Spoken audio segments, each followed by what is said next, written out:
week I wanted to talk about vintage shopping and how I have found some really great pieces over the years that I absolutely love. Not only great pieces, but at great prices. And a lot of the way that I shop is from my experience of working in the fashion industry for so many years. So I thought I could share a few little tips and tricks of how I do it with you today. So first of all, I have a Pinterest board going, and I also have a list of things that I'm thinking about that I would like to acquire, but not necessarily things that I need, but things that I would like. And I know that that could take a bit of time to happen.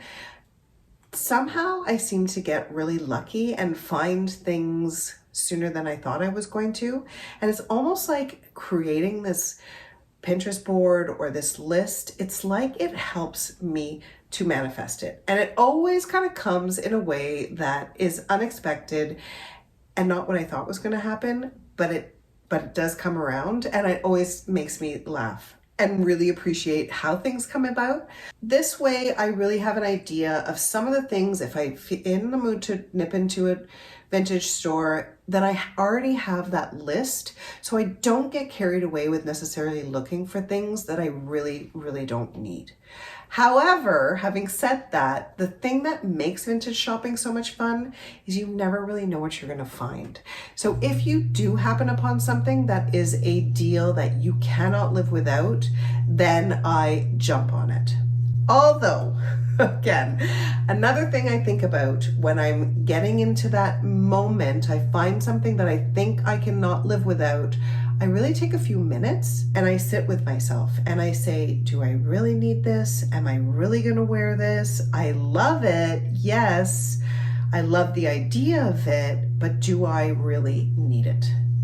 Sometimes it can last about 10-15 minutes where I just walk around the store with that item in my hand, really pondering if this is something that I'm gonna wear, because what I don't need is another thing in my closet that I'm not wearing. And then the other thing about making a list that makes it, not only are you going to find what you're looking for, but also I have a daughter who loves vintage shopping. So when I know she's going vintage shopping, I'll ask her. I'll say, look, this is what I'm looking for. If you happen upon something similar, or if you think that I would like it, text me.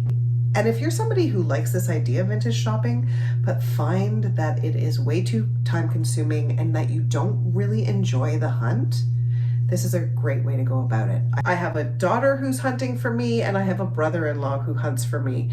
And it's great. I've found some great pieces through them, which I really appreciate. All right, the first thing I wanted to talk about are Hermes scarves.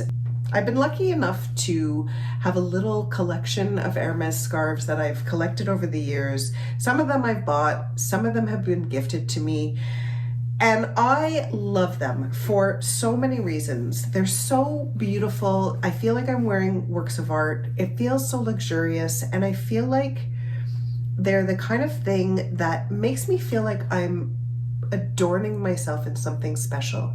Makes me feel like I'm wearing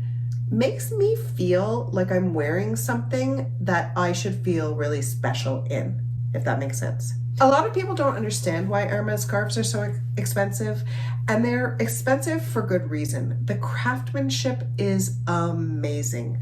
Each one is finished with a hand sewn stitch. The raw edges are rolled and then hand sewn. The other thing that's interesting about collecting Hermes scarves is that they will potentially go up in value. Like I said, wearing the pieces of artwork. Each color in an Hermes scarf is going to be a different print. For this one, for instance, is at least 4 or 5 different screens, which means that this scarf was passed through a screen printing machine 5 or 6 times potentially, which already is quite a lot of work. Although something like this is even more. This is a little pocket square that I love. I love the idea of this to wear in my hair, but I also loved the idea of wearing it as a small little kerchief, either this way or this way. But the other thing that you want to think about when you're looking at a silk scarf, whether it's an Hermes or not, is the weightiness of the actual silk. Now, you can feel the fact that it's a quality silk. It just feels kind of like butter.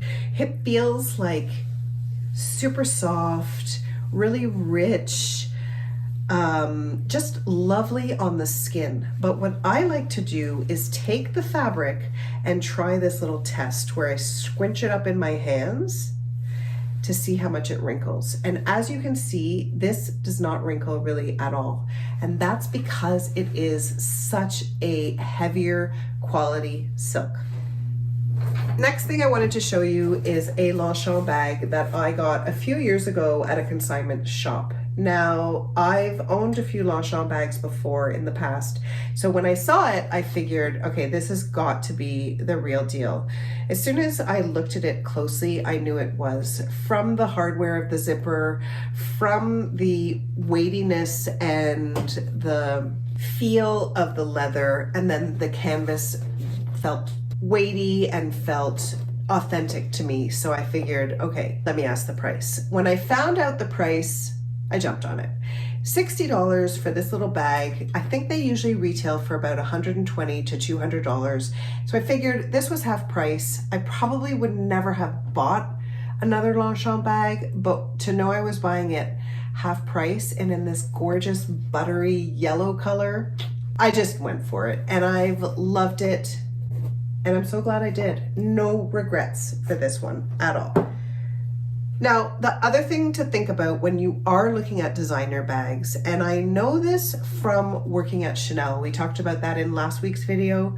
I was the assistant to the accessory designer, and I know the work that goes into all the details of a designer bag. So these are the things that I suggest you look for. First of all, the hardware is the most important. You can tell by looking at the hardware, by feeling the hardware, what the quality is like. If the hardware feels heavy, if it feels thicker and not plasticky, then you're most likely looking at an authentic piece. The next thing is the zippers. There's always going to be details in the zippers in a designer bag. This one, as you can see, has got the Chanel print on it, including the two zippers that are on the inside. They've got the double C zipper hardware. That gives you a good indication that you're looking at an authentic designer bag and not a knockoff, because a designer bag is going to spend so much more money on these little details than a knockoff would. And then finally, the last thing that I suggest looking at is the stamp of the label.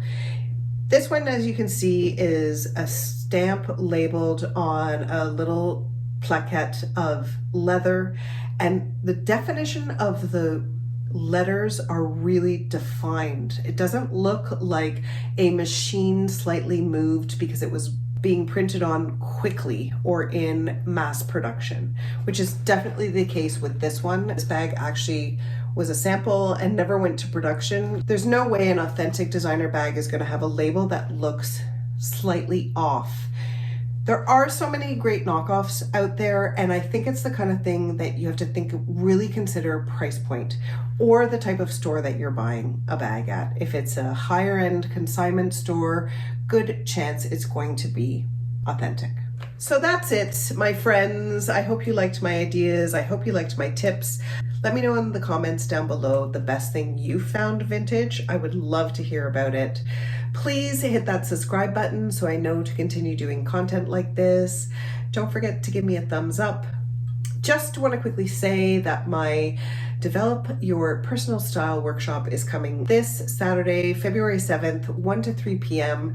There's still some tickets left if you want to join us. It's going to be so much fun. And then lastly, as always, if you want more content, if you want to see what I'm doing, if you want more inspiration, then don't forget to follow me on Substack, on Facebook, and on Instagram.